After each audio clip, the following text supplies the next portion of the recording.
We don't have a personal interaction today. At the end of my presentation I will provide you with contact information so you can contact me via various ways to ask me questions or to provide me with comments or feedback.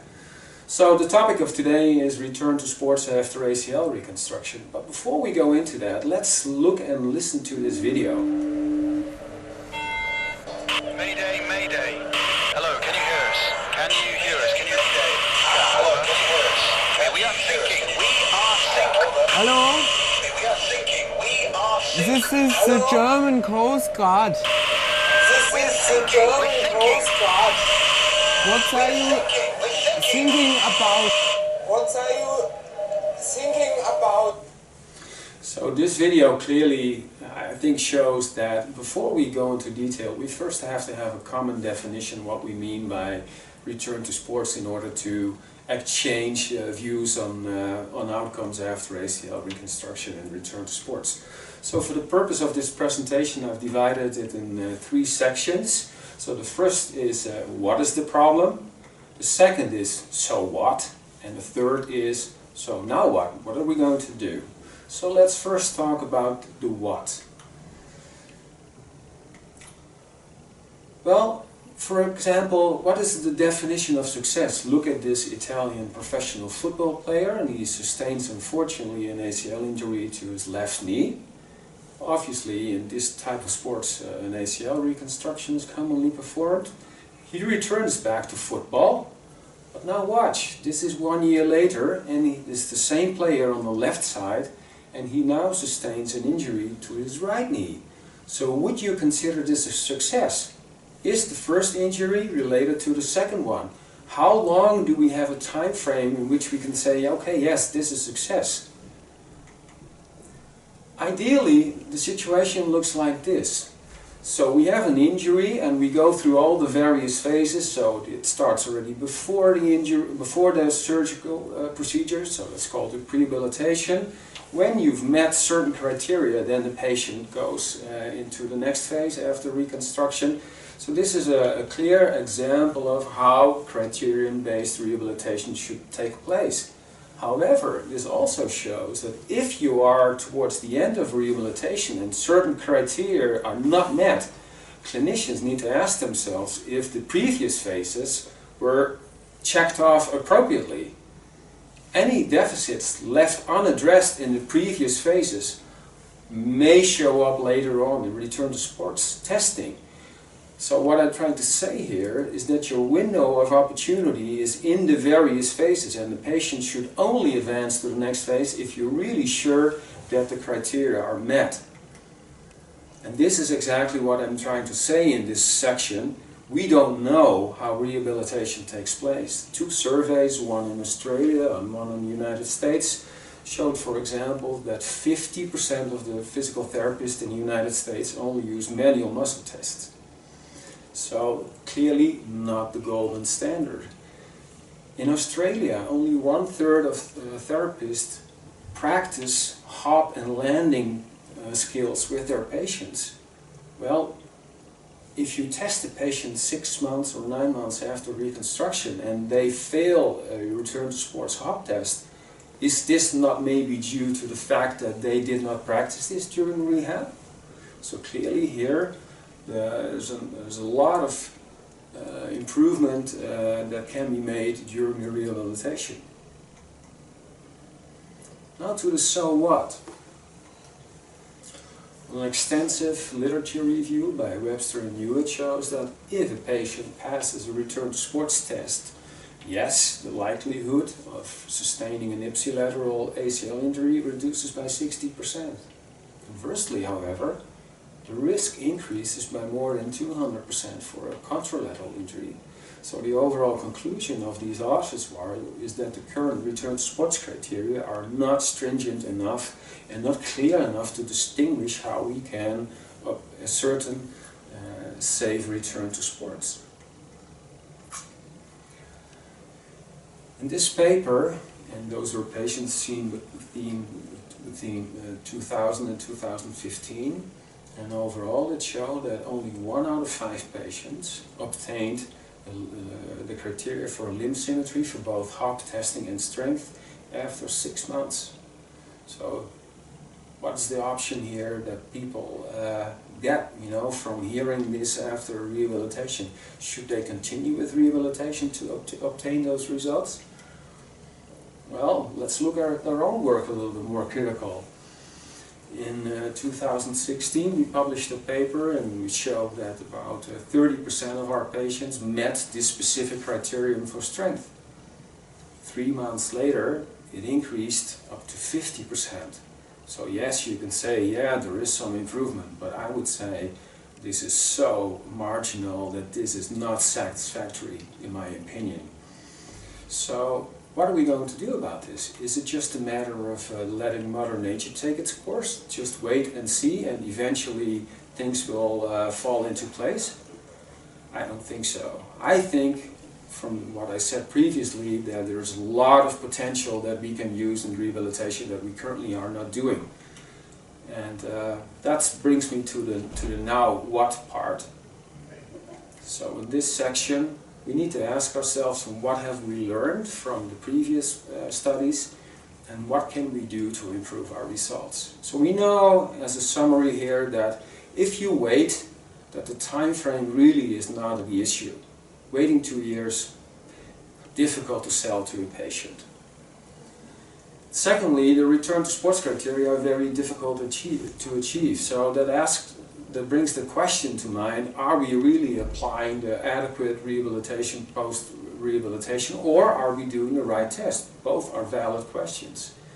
And the third one, and that's what I'm trying to say before, time is really not the most crucial factor. Time itself does not fully explain how people return to sports. So, in acknowledgement of Francesco Della Villa, whom I'm collaborating with from Isokinetic in Bologna, is much more an issue of how we use time after rehabilitation. So what do we do in terms of rehabilitation? And we should look at rehabilitation and return to sports as a continuum. It's not that return to sports starts somewhere at 9 months. No. Return to sports starts immediately after the injury and starts before the surgery and continues after the surgery. And it's important, I think, that something relatively simple as walking is really examined meticulously by clinicians, and only if gait shows that gait patterns have normalized, then the patient should advance to the next phase. Because if the gait is not normal, how can you expect that running would be normal? And if running is not normal, well, you obviously know already, then you can, for example, pretty much expect that an activity like jumping will also show deficits. And so it clearly shows that applying really criteria-based rehabilitation will make sure that all these deficits are addressed in their respective phases. So, as I said before, I was critical at our own work. We only achieved 50% success on our patients after 9 months, and that is really frustrating because prior to surgery we told them, well, your rehabilitation would take somewhere in between 9, perhaps 12 months. But then only 1 in 2 met this criterion.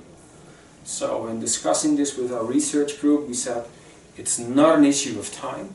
We need to improve our rehabilitation, and we did so. And by doing this, we are now able to show that after 7 months with the newly developed strengthening programs, our patients now do meet the strength criterion after 7 months. And in fact, at 9 months, in this cohort of football players, they were even stronger compared to healthy, uninjured football players. So again, I think this shows clearly that there's a lot of potential in rehabilitation that has currently been underutilized. And I think this is the direction that we should go into. Well, how do we measure success in terms of return to sports tests? Typically, these are done quantitatively. Yeah? So we measure distance or we measure time. But look at this. We compared the triple leg hop for distance in male patients in this graph, And although you can see that almost all of them pass the criterion of 90%, which we use as a cutoff, however, if we compare this to comparative data from uninjured athletes from the same gender, same type of sports, and same age group, you can easily detect here on this graph that our patients had a lot lower performance in absolute jump distance compared to these healthy athletes.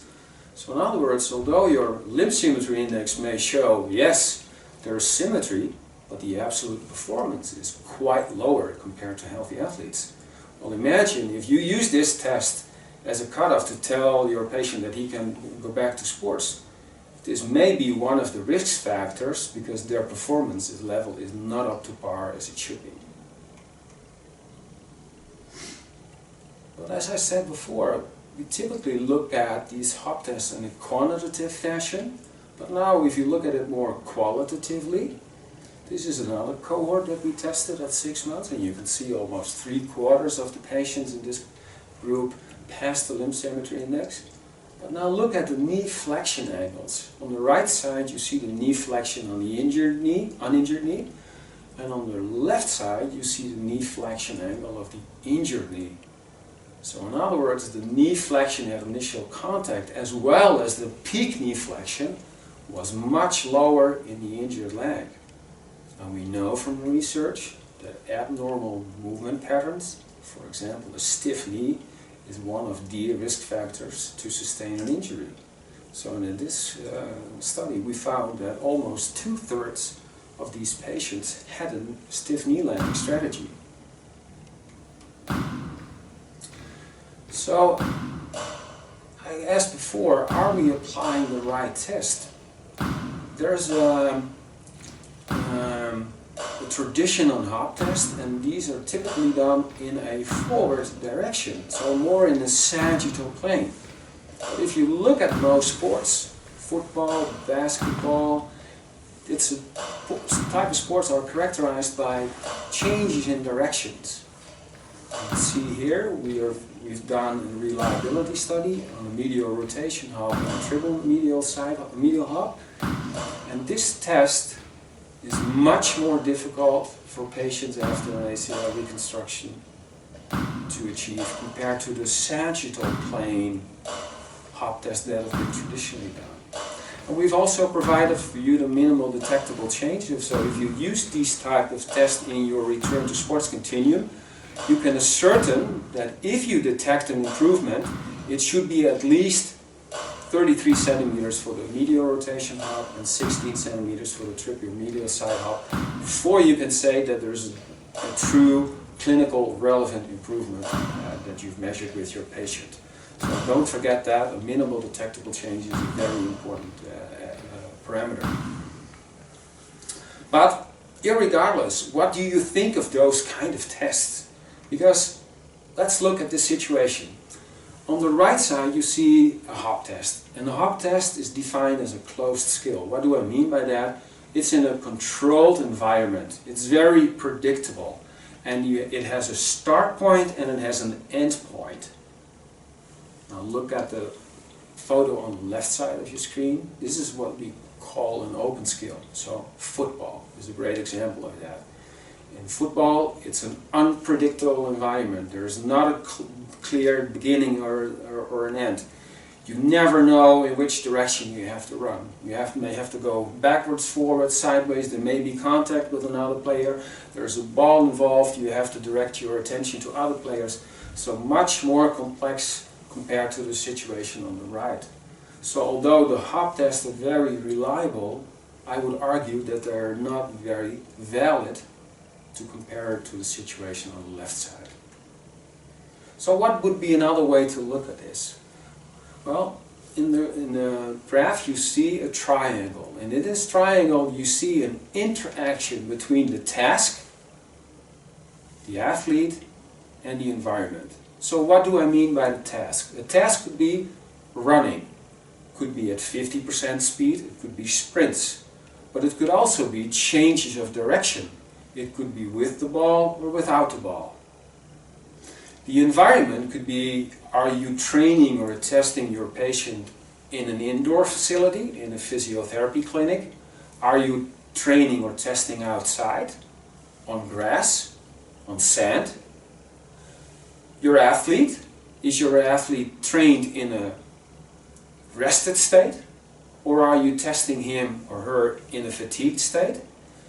But the overall picture here is that there is an interaction between those three elements. And they determine, based on also the perception of the environment and the action that takes place, what the coordinator strategy is. And that again determines your movement outcome. And I will show you a model how we can play with this. And this is the model. So think of these three factors. So the task, the environment, and I've added now also the load. So what is the, for example, the heart rate, what is the speed, but also not only the physical side, but you could also add the neurocognitive side. So are you adding elements like decision making, anticipation? Do you have to watch other players? And look at this model as a dashboard in your car with the gauges. So now it enables us to provide a training or a test setting in which we can manipulate those gauges, and then we can determine what the outcome is on the individual, so the injured athlete. So we can increase the task, we can increase the load, we can keep the environment the same, or we can decrease the task a little bit and change something in the environment. And then again, look what the effect is on the individual athlete. And by doing this in incremental ways and also in variable ways, you get a better picture of how your athlete responds in more complex situations. So not in the physiotherapy clinic, but more in the ecological valid condition.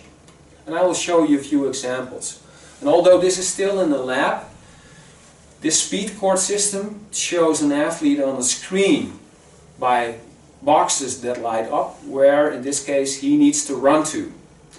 You can measure, for example, how fast he is. You can measure, for example, also the number of correct responses. But what you could also do, of course, is look at his movement quality. Is he able, under more complex conditions like this, to maintain good movement control? And now it's up to you as a clinician, if you work with this, how you will change the gauges like I showed you in the previous model.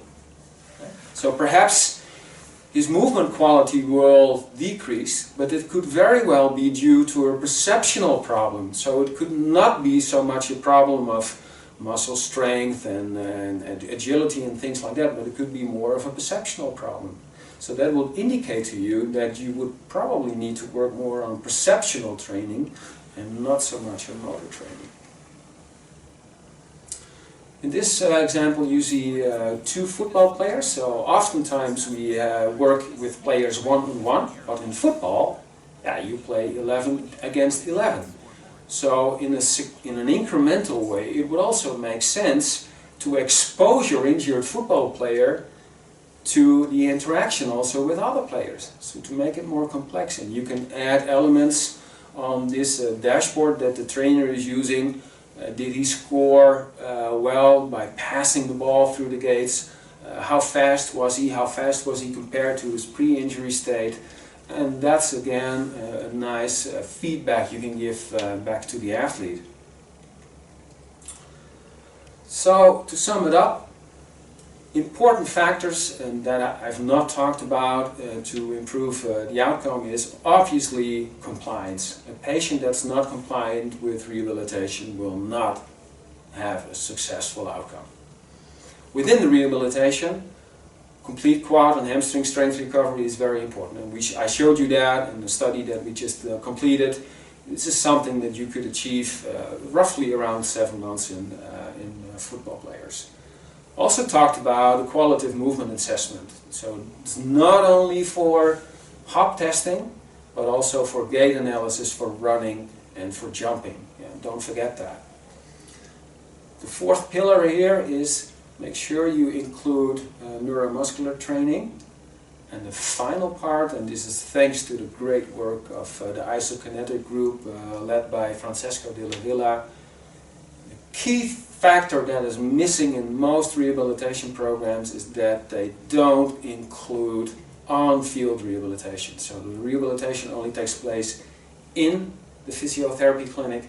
As I showed you before, the world on the football pitch or on the basketball court is vastly different from a physiotherapy clinic. So you need to expose your athlete to the conditions that they later will face when they're going back on the field. So that is very important to include that in your rehabilitation. And here you see a graphical example how they do this at the Isokinetic Center. So there's an overlap between rehabilitation, and then the next circle represents the performance part. And this performance part, that's where the on-field rehabilitation takes place. So that's a gradual progression from on-field rehabilitation, as it shows on the bottom, OFR. Then there is return to training, then there is return to competition, and the final phase is return to performance. The physical therapist is usually more involved on the left circle in the rehabilitation side. On the performance side, it's usually a good communication with the performance team, so athletic trainers, for example. We also need to acknowledge that an ACL reconstruction is a very complex issue in terms of deciding when return to sports can take place. And please consider that it's not only a knee problem, as typically there is a human being attached to that knee. So we try to focus, or we have focused perhaps too much on the pistons and the cylinders, quads and the hamstrings for example, and from looking more peripherally, we thought we could understand how this athlete functions. But as I think this picture nicely represents, human beings are very complex biological systems, and that's different from patient to patient, and I think that's something that we need to acknowledge, as for example psychological factors have been shown to be detrimental for a successful return to sports. So to sum up, I hope you enjoyed my lecture, and as I promised you before, you can contact me through Facebook or Twitter, or you Google my name and I'm sure you can find my email address, and I would be more than happy to answer any of your questions or provide you with some feedback on your comments.